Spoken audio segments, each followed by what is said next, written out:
Sorry, I literally tried starting this video like 5 seconds ago or 15 seconds ago, and literally I pressed the screen, it just flopped over. Yeah, Creed 2, yeah. All right, though that is in there, more go with the not Buster Rhymes, the DMX. It's all about my life. Yeah, that was a good trailer. Obviously, Creed, sequel to Creed, or Creed 2, sequel to Creed. The 8th film in the Rocky series. And look, right off the bat, I've heard a lot of good things about the movie, but I've heard some people say it is formulaic, and yeah, it's pretty formulaic. They do a couple things in the movie with the formula that's not exactly what you would expect, but yeah, it's a kind of paint by numbers. But as someone I heard kind of affectionately said, just because it's a tried and true recipe doesn't mean the end result isn't a good tasting piece of pie. And this is a good tasting piece of pie. This is a good movie. This is a very good movie. I don't know if it'll be in my top 10, but it's a good movie. I enjoyed it. All the actors are back from the original. Plus, you get the Dragos.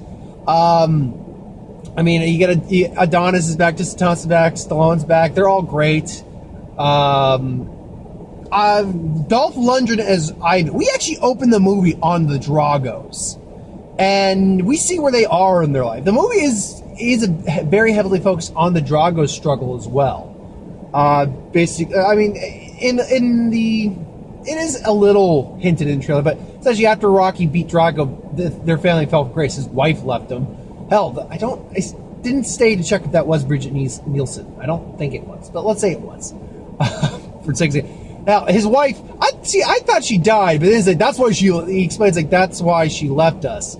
And then when they're having, like, a dinner in their honor for, like, their victory, or at least, basically, it was pretty much, Drago's gonna win, but it was called on account of he struck, in their first fight, he struck Adonis while he was on his knees, so he was down, so he was disqualified. It was a disqualification. His wife, or ex-wife, who's now someone else's current wife, sits there in front of us like, yep, I'm here. Yes. You're doing well, because, you're doing well, so we like you again. And look, I know not all Russian people are not like this, but man, are these guys just have sticks all the way up their asses. Wow, the Russian, higher-ups? I don't know. Just woof. But, no, and I've heard a lot of people talk about Dolph Lundgren's acting. Dolph Lundgren has some really good moments of acting in this. He's not the greatest actor. He's an okay actor. He's decent. He does his job. He's better in the roles that suit him. And this is a role that suited him. Ivan Drago is one that most people will know him forever as.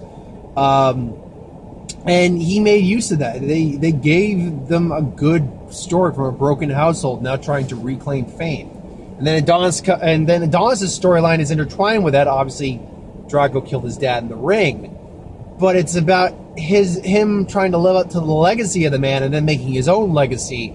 And we see how insecure he really is about all of this. Despite the fact that when you see him train the first time, he's not doing Apollo training, even though in the second movie, Apollo trained like a beast. There's a scene where you see Apollo Creed, you see Michael B. Jordan, just combo, like 15 seconds straight of that. I'm like, damn, doing the underwater thing. I'm like, that is fucking hard. But you know what? He deserved to lose, because when you see what Victor Drago's kid is doing, holy shit! First off, I know the man's not an actor, but I know he's an actual boxer. And someone put it best, this guy is a genetic freak. He's like 6'4", 6'5", something like that. All fucking muscle. He's doing freaking pull-ups with weights just bearing down on him. He's doing that rope thing, except he's doing like jumping push-ups with the ropes, making the fly, and then he's just doing this. And those ropes are not light at all. Trust me, I know those types of ropes. Those are not easy. And he's just making them. Whoa. This dude is a monster. So yeah, Creed. You also see a lot of actual Apollo in Adonis. as the movie goes on. You know, he's refusing to give up the fight. He's kind of doing a little showmanship, not exactly like his dad did, not exactly like Apollo did. It's his own version of it. But he does get cocky, and really it's his own hubris that causes him to lose. And what's interesting is you get the initial fight with them. You actually see him win the title initially, and it's actually against the guy in the first one whose car he won Adonis's car off him. So really, for him, it was more about getting his Mustang back than actually getting the title. Which, you know what, I can accept that. I can respect that. It's like, that was my car. I was a stupid idiot. I want my car back. But after the initial Drago versus Creed fight, the giant chunk of the movie is really him dealing with the aftermath of that, going to become a father, dealing with his insecurities, basically coming, you know, not accepting his relationship, reconciling his relationship with Rocky, who Rocky wanted. Look, he said, like, look, if you're doing this without me. I had to call it down, and if I didn't, he might still be alive. That's on my hands. That scene with him talking to Adonis is fantastic. That's a Rocky scene right there. That's an not an all-time Rocky scene, but you tell me the top 20 Rocky scenes, that's definitely a scene that you'd probably get in there. You know, he said, he's like, you beat him? It's like, yeah, but it's, you know, he broke things in me that ain't never been fixed. It ain't worth it, kid. I said, you saying I'm losing? I'm not saying that. Basically, it's saying, what he was trying to say is, look, I'm not saying you're going to lose, but I'm saying it's not, win or lose, it's not worth it. That was basically what Rocky was trying to say, but Rocky's never been the most articulate guy. And then the biggest chunk of the movie is actually just between him losing and then him dealing with that. And you know what? It was still good because you care about these characters. You've grown to like these characters. Tessa Thompson's, oh God, what's her character's name? Not Brienne. Bianca? Something, it began with a B, and I'm forgetting it. No, she's really good because she's also there to ground him and to try to keep him on his way. But after he loses, he's just kind of broken. He doesn't know what he's fighting for anymore. And fucking Victor, Drago's kid. So yeah, Drago's kid Victor's his name. He busted his ass up. He busted Creed. He had a ruptured kidney, which we see him take a piss at some point at night, and he's pissing blood out. I'm like, ah. And there's this, and the Rocky films have always had good boxing. Obviously, back in the 70s, it was different because, you know, 70s boxing versus today's boxing. But they've always been shot well. But you know what? It is a bit of a montage. The montage fight at the end for the final fight, I'll say it. It was far more brutal than the actual Rocky 4 fight. I love the Rocky 4 fight. I really like Rocky 4. I mean, if I had any real Rocky film I didn't like at all, well, not at all, but at the least it's like everyone else, Rocky 5. Rocky 5 sucks. So it got a couple good moments to it. The scene where Rocky goes back to the gym, the bar, the whole street fight. Those are good, but ultimately it's no, it's not.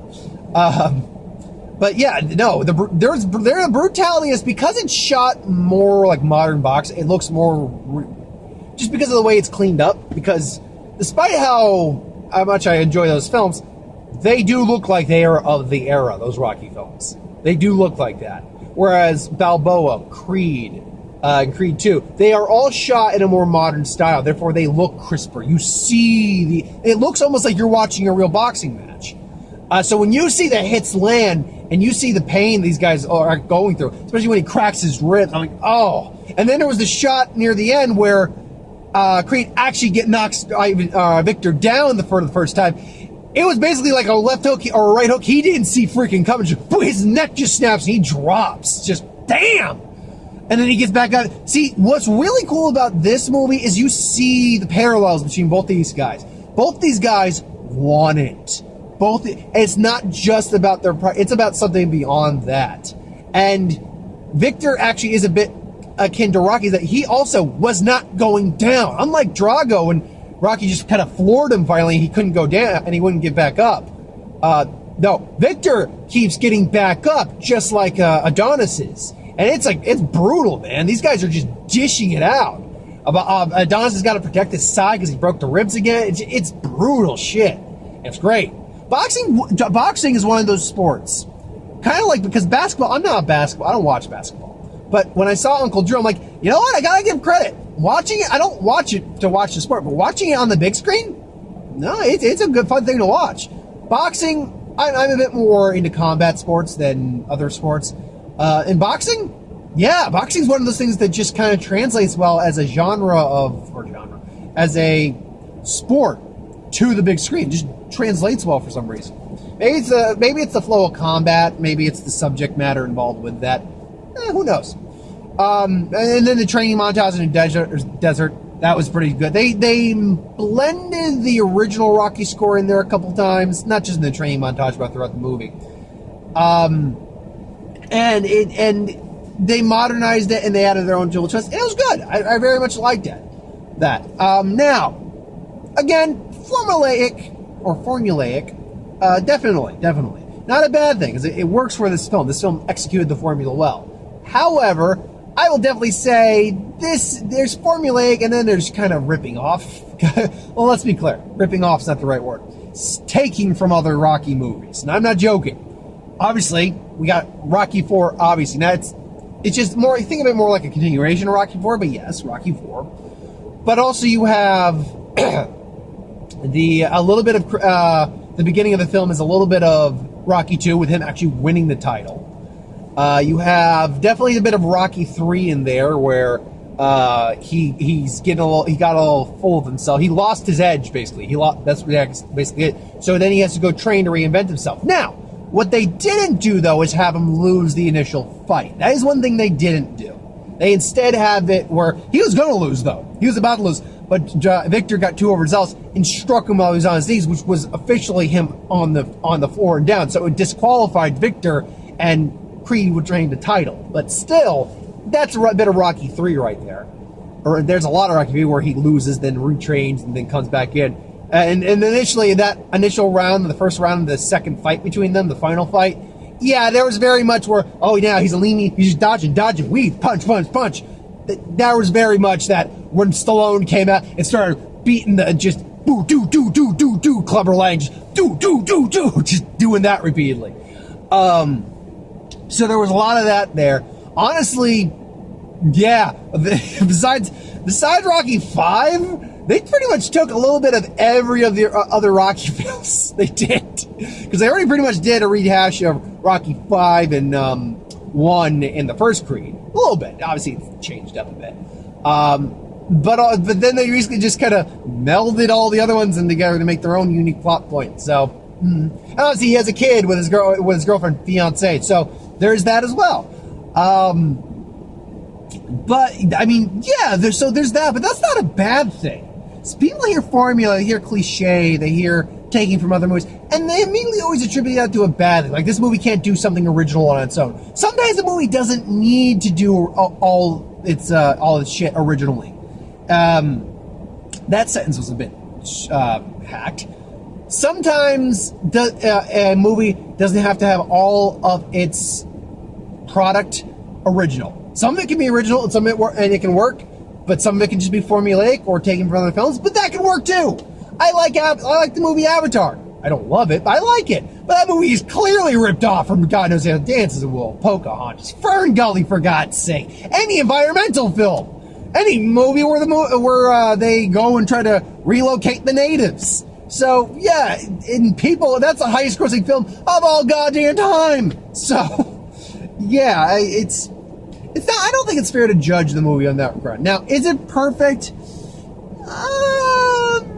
I don't know if I'd go that far. It's a good film, though. I should probably at some point actually get like a whole box set of these, like the whole Rocky Creed trilogy or saga, because we're on 8 films now. But no, I can't think of anything wrong. I don't feel like it's a 10 out of 10 film. That's the thing. I don't feel it's a 10 out of 10 film.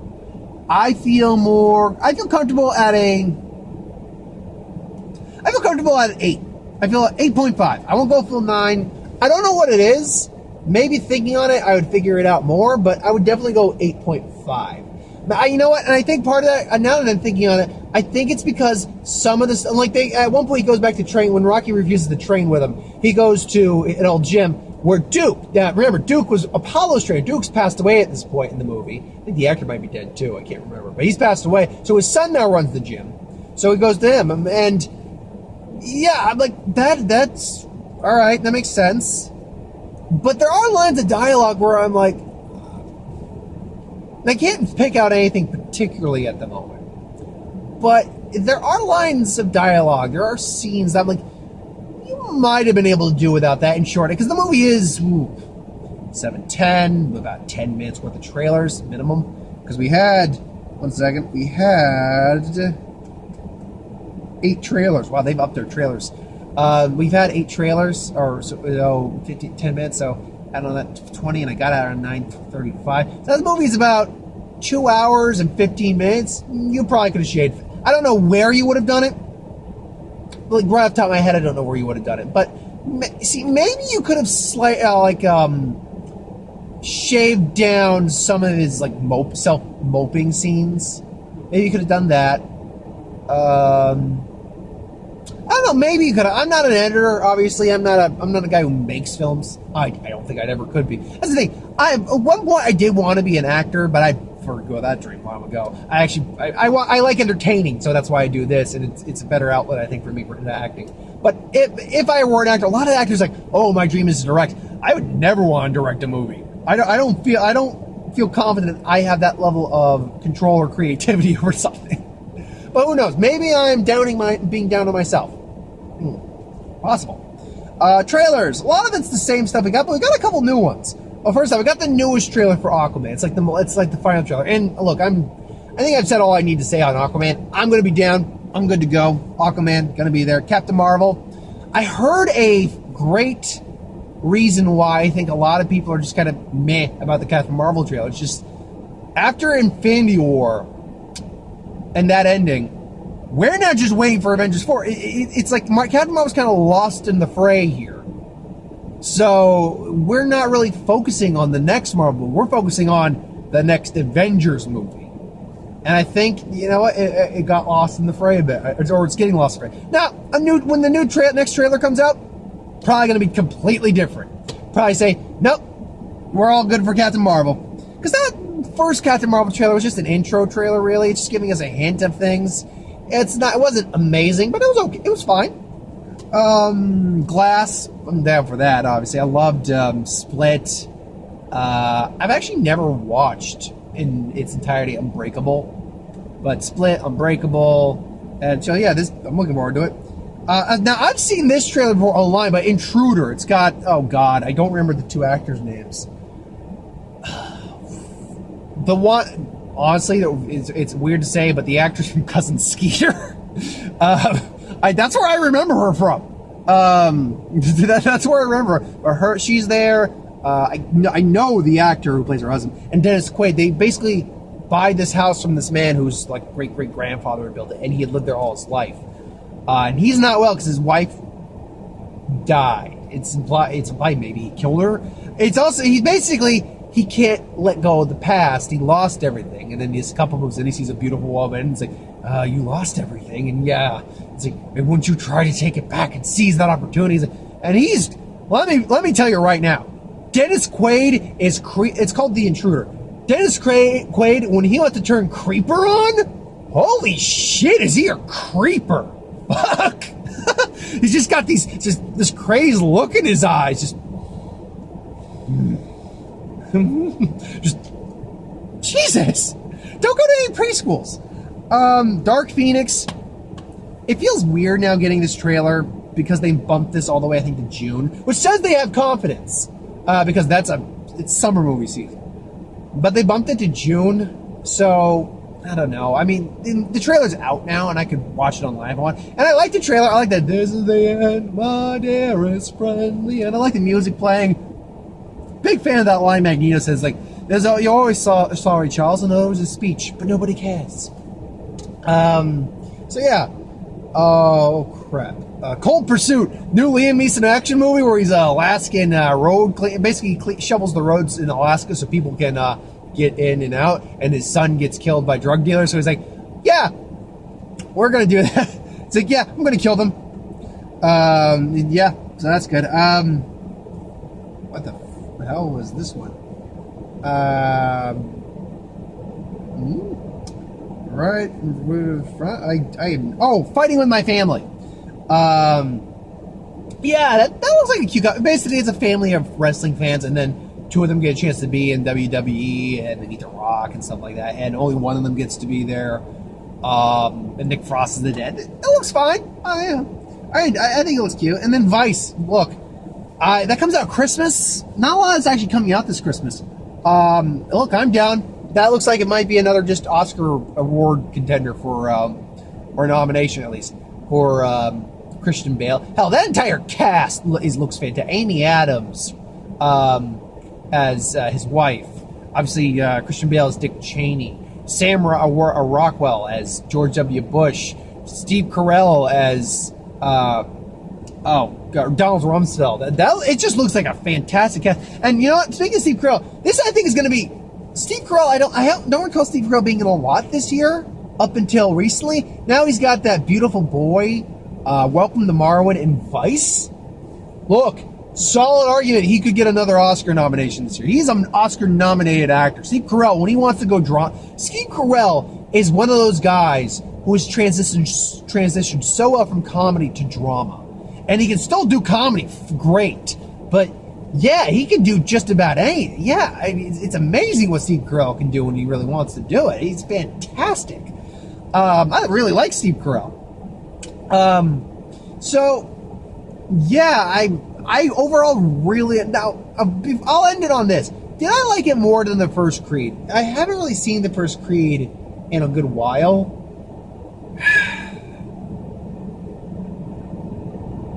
I will say no, but only because the aspects that make this one different and unique are also the aspects I think that hurt it in comparison, because they're making essentially a spiritual sequel to Rocky IV, which was probably one of the most cheesiest of all the Rockies. And because of that, now it takes itself seriously. It does. But I think that level of cheese still faintly runs through the movie. That's my opinion, though. So, what did you think of if you've seen the movie? What did you think? What did you think of the first Creed? Do you like it? Do you like any of the Rocky movies? Do you not? Why not? They're amazing, most of them. I'm not going to sit here and rank them. I'll say that my favorite one, though, is, I'll be honest, my favorite one might be Rocky Balboa. I thought that was beautifully handled.